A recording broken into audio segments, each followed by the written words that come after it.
নমস্কার বন্ধুরা, আমি সোনালি। আপনাদের আরও একবার স্বাগত জানাই জাস্ট রান্না বাই সোনালির পক্ষ থেকে।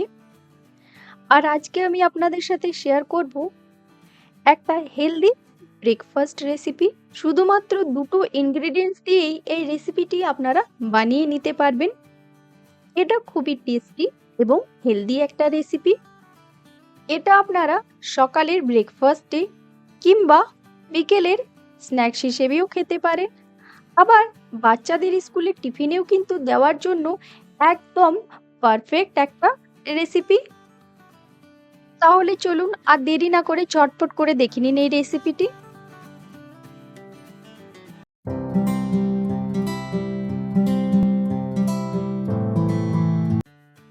আর এই রেসিপিটি বানানোর জন্য প্রথমেই আমি এখানে নিয়ে নিচ্ছি 500 গ্রাম সেদ্ধ চাল। এই রেসিপিটি কিন্তু সেদ্ধ চাল দিয়ে বানালে তবেই ভালো হবে। এরপর আমি এখানে নিয়ে নিলাম 125 গ্রাম বিউলির ডাল বা কলাইয়ের ডাল। আর আমার কাছে এখন ভাঙা বিউলির ডালটা অ্যাভেলেবেল আছে, তাই আমি এইটা ব্যবহার করছি। আপনাদের কাছে যদি গোটা বিউলির ডালটা থেকে থাকে তাহলে অবশ্যই সেটাও নিয়ে নিতে পারেন। এরপর এই চাল আর ডালটাকে জল দিয়ে ভালো করে 4-5 বার জল পাল্টে পাল্টে এইভাবে ঘষে ঘষে ধুয়ে নেব। এই দেখুন, আমি এখানে চাল আর ডালটাকে ভালো করে পরিষ্কার করে ধুয়ে নিয়েছি। এরপর এর মধ্যে দিয়ে দিচ্ছি পরিমাণ মতো জল। এরপর এই চাল আর ডালটাকে আমি ভিজিয়ে এভাবে রেখে দেব 3 থেকে 4 ঘন্টার জন্য। আর 3-4 ঘন্টা হয়ে গেলেই আমি এই চাল আর ডালটাকে মিক্সিতে বেটে নেব।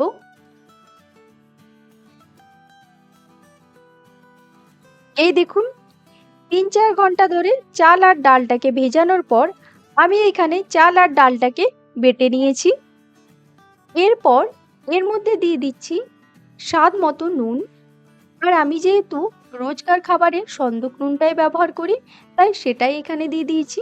আপনারা যেটাই ব্যবহার করেন সেটাই দিয়ে দেবেন।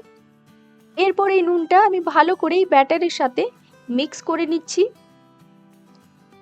এখানে কিন্তু আমাদের ব্যাটারটা একটু পুরো আছে, তাই এর মধ্যে আমি দিয়ে দিচ্ছি অল্প পরিমাণে জল এই ব্যাটারটাকে পাতলা করার জন্য।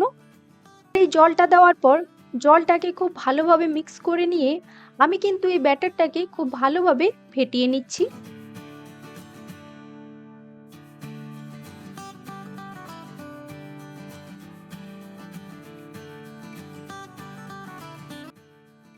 এখানে আমি প্রায় 2 থেকে 3 মিনিট ধরে এই ব্যাটারটিকে ফেটিয়ে নিয়েছি। এরপর এই ব্যাটারটি আমি ফার্মেন্টেশনের জন্য রেখে দেব। তার জন্য আমাকে মিনিমাম 7 থেকে 8 ঘন্টা ঠিক এইভাবেই ঢাকা দিয়ে রেখে দিতে হবে। যদি এই ব্যাটারটিকে কোনো একটা গরম জায়গায়, যেমন কিচেনে যেখানে রান্না করা হয়, গ্যাস স্টোভের পাশেই যদি ঢাকা দিয়ে রেখে দেওয়া হয় তাহলে কিন্তু তাড়াতাড়ি এটা ফার্মেন্টেশন হয়ে যায়। এই দেখুন, আমি প্রায় 8 ঘন্টা ওই ব্যাটারটিকে এইভাবেই রেখে দিয়েছিলাম। দেখুন এর ফার্মেন্টেশনটা এটা কতটা ভালো হয়েছে। এটা ফুলে গিয়ে প্রায় দ্বিগুণ হয়ে গেছে। এখানে ফার্মেন্টেশনটা ভালো হলেই তবেই আমাদের এই রেসিপিটি ভালো হবে। এরপর এই ব্যাটারটিকে আমি প্রায় 2 মিনিট ধরে ভালো করে ফেটিয়ে নেব। এই ফেটানোর সময় এই দেখুন যে এয়ার বাবলস গুলো আসছে, এই এয়ার বাবলস গুলোই কিন্তু আমাদের রেসিপিকে ভেতর থেকে ফাঁপালো এবং সফট বানাতে সাহায্য করবে। এই দেখুন, আমি এখানে ব্যাটারটিকে ভালোভাবে ফেটিয়ে নিলাম। এরপর আমি এখানে নিয়ে নিলাম একটা কেক টিন। আর এই কেক টিনটাকে গ্রিস করার জন্য আমি এখানে অল্প পরিমাণে নিয়ে নিলাম সাদা তেল। এই তেলটাকে এই কেক টিনের মধ্যে ভালো করে স্প্রেড করে দেব। এখানে তেল দিয়ে গ্রিস করে নিলে কিন্তু যে রেসিপিটি বানাতে চলেছি সেটা খুব সহজেই উঠে আসবে। এখানে কেক টিন যদি না থাকে তাহলে বড় কোনো ধরনের বাউল কিংবা বড় টিফিন বক্সও আপনারা নিয়ে নিতে পারেন। এই দেখুন, এখানে আমি খুব ভালোভাবে গ্রিস করে নিয়েছি। এরপর এই ব্যাটারটা এই কেক টিনের মধ্যে আমি এখানে ঢেলে দিচ্ছি। এখানে কিন্তু আমি পুরো ফুল করে ব্যাটারটা দিলাম না, তার কারণ এটা ফুলে কিন্তু প্রায় উপরের দিকে উঠে আসবে, তাই একটু জায়গা রেখে আমি সেই হিসেবেই দিলাম। এরপর ঠিক এইভাবে আমি এখানে ব্যাটারটাকে ঘুরিয়ে ঘুরিয়ে সেট করে নিচ্ছি। এখানে আমার একটা স্টেপ কমপ্লিট হয়ে গেল। এরপর চলুন আপনাদেরকে দেখাই নেক্সট স্টেপ। এর জন্য আমি একটা কুকারকে গ্যাসের মধ্যে আগে বসিয়ে দিয়েছি। তারপর আমি এখানে দিয়ে দিচ্ছি জল। আমি এখানে মোটামুটি 3 গ্লাস মতো জল ব্যবহার করছি। এরপর আমি এখানে এইরকম একটা স্ট্যান্ড নিয়ে নিয়েছি। এই স্ট্যান্ডটা আমি কুকারের ভেতরে লাগিয়ে দিচ্ছি। এরপর একটুখানি অপেক্ষা করে নিচ্ছি যতক্ষণ পর্যন্ত না জলটা ফুটে ওঠে। এই দেখুন এখানে জলটা ফুটে উঠেছে। এরপর আমি সেট করে রাখা এই ব্যাটারটি এই স্ট্যান্ডের মধ্যে বসিয়ে দিচ্ছি। এখানে আমি ভালোভাবে এটাকে সেট করে দিচ্ছি যাতে না কোনোভাবে এটা পড়ে যায়। এখানে আর কিছুই না, চাল আর ডালের যে ব্যাটারটি আছে সেটা আমি এখানে সেদ্ধ করে নেব। আর তার জন্যই আমি এখানে এই ব্যাটারটাকে স্টিম দিয়ে নিচ্ছি। এরপর দেখুন আমি এখানে কুকারের ঢাকনাটি নিয়ে নিয়েছি। এই যে ঢাকনাটি আছে কুকারের, সেটার থেকে আমি এই রাবারটা এখানে বের করে দিচ্ছি। যদি আমি এখানে এই রাবারটা বের করে দিই তাহলে এই যে কুকারের ভেসেলসটা আছে সেটা আমি লাগিয়ে রেখে দেব। আর যদি এই কুকারের ভেসেলসটা আমি খুলে দিই তাহলে অবশ্যই এই রাবারটা লাগিয়ে রেখে দেব। দুটোর মধ্যে যে কোনো একটা আপনাদের লাগিয়ে রাখতে হবে যদি এই রকম ধরনের কুকার হয়। এরপর আমি এখানে ঢাকনাটা লাগিয়ে দিচ্ছি। আর এই ঢাকনাটা লাগানোর পর গ্যাসের ফ্লেমটাকে একেবারে লোতে রেখে দিতে হবে। আমি এটাকে লো ফ্লেমে রেখে ধীরে ধীরে সেদ্ধ করে নেব। তার কারণ আমি যদি এখানে গ্যাসের ফ্লেমটা হাই করে দিই তাহলে ভেতরে যে জলটা আছে সেটা তাড়াতাড়ি ফুটে শেষ হয়ে যাবে এবং আমাদের যে ব্যাটারটি আছে সেটাও কিন্তু ভেতরে কাঁচা থেকে যাবে। তাই অবশ্যই আমাকে এখানে লো ফ্লেমে এটাকে সেদ্ধ করে নিতে হবে।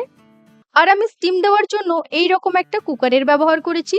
আপনাদের কাছে যদি অন্য কোনো জিনিস থেকে থাকে তাহলে সেটা থেকে সেভাবেই আপনারা স্টিমটা দিয়ে নেবেন।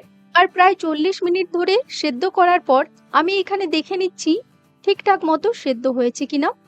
তার জন্য একটা ছুরি দিয়ে ঠিক এইভাবে মাঝে মাঝে ঢুকিয়ে দেখে নিচ্ছি। এই দেখুন এখানে ছুরিটা কিন্তু পুরো ক্লিন বার হয়েছে। কোনো রকম কাঁচা ভাব থাকলে কিন্তু এই ছুরির মধ্যে অবশ্যই লেগে থাকতো।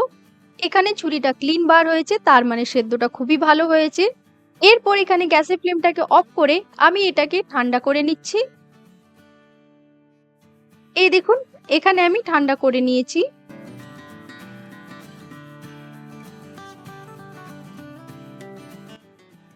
এরপর আমি একটা ছুরি নিয়ে ঘুরিয়ে ঘুরিয়ে প্রথমে সাইডগুলো ছাড়িয়ে নিচ্ছি। এই সাইডগুলো আগে ছাড়িয়ে নিলে খুব সহজেই পুরোটা বেরিয়ে আসবে।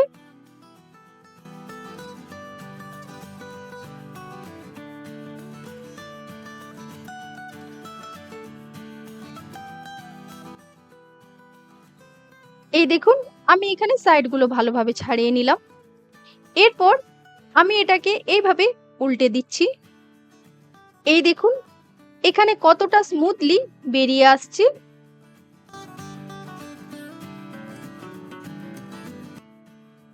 আর দেখুন এখানে কেক টিনটাও কতটা ক্লিন।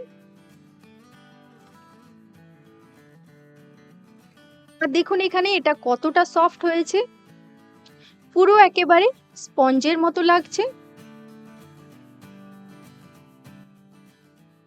এরপর আমি একটা ছুরি নিয়ে এটাকে কেটে নিচ্ছি। প্রথমে আমি মাঝ বরাবর এইভাবে কেটে নিচ্ছি।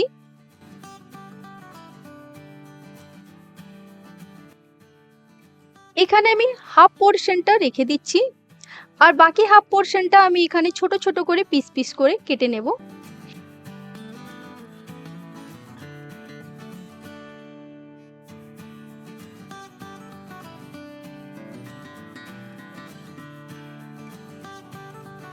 এখানে আপনাদের হিসেব অনুযায়ী ছোট বা বড় করে কেটে নিতে পারেন।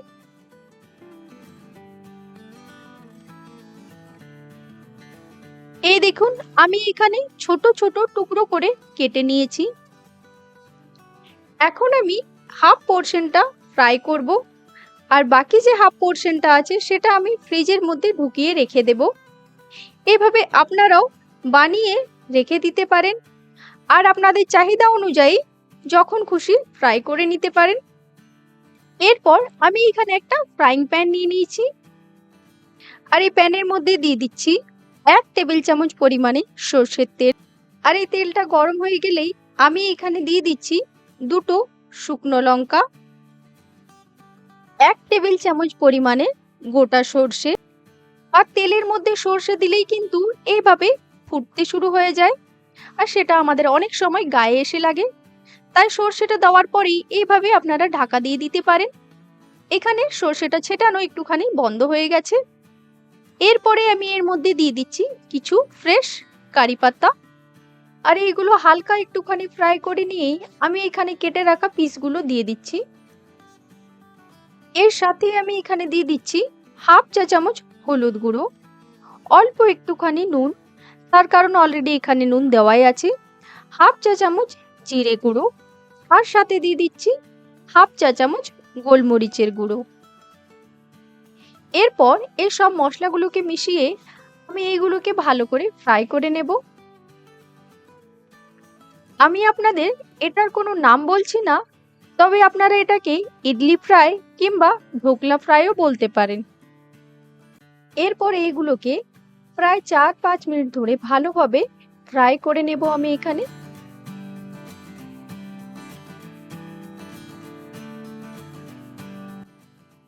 পাঁচ মিনিট ধরে আমি এইগুলো এখানে ফ্রাই করে নিলাম। এই দেখুন এখানে তৈরি হয়ে গেল হেলদি ব্রেকফাস্ট রেসিপি। আর এটা দেখুন ফ্রাই করার পরও কতটা সফট লাগছে। এটা আপনারা সকালের ব্রেকফাস্ট হিসেবে কিংবা বিকেলের স্ন্যাক্স হিসেবেও খেতে পারেন। এটা আপনারা চা দিয়েও খেতে পারেন কিংবা সস দিয়েও খেতে পারেন।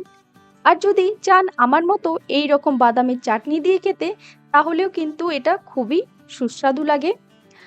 আপনারা অবশ্যই আমার নেক্সট ভিডিওতে দেখে নেবেন কিভাবে এই সুস্বাদু বাদামের চাটনি আমি তৈরি করে নিয়েছি। আপনাদের কেমন লাগলো আজকের এই রেসিপি তা আমাকে অবশ্যই কমেন্টে লিখে জানাবেন। আর ভালো লেগে থাকলে লাইক, শেয়ার এবং সাবস্ক্রাইব করবেন। ধন্যবাদ।